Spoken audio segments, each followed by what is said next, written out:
صدر کے انکار پر اسپیکر کا قومی اسمبلی کا اجلاس 29 فروری کو طلب کرنے کا فیصلہ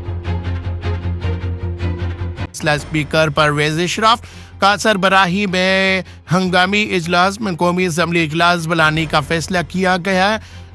کو صدر نے قومی اسمبلی اجلاس بلانے کی اسمبلی مسترد کر کے واپس بھیج دی، جس پر صدر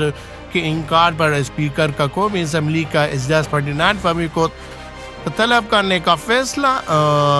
یہ بہت وہ ریونج ٹائپ کا تھا کہ صدر کے انکار پر اسپیکر کا قومی اسمبلی اجلاس 29 فروری کو طلب کرنے کا فیصلہ۔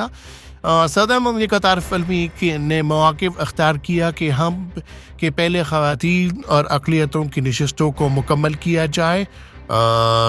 پھر یہ ہونا چاہیے۔ صدر نے قومی اسمبلی اجلاس بلانے کی مسترد کر کے واپس بھیج دی، جہاں صدر کے انکار پر اسپیکر کا قومی اسمبلی کا اجلاس 29 فروری کو طلب کرنے کا فیصلہ۔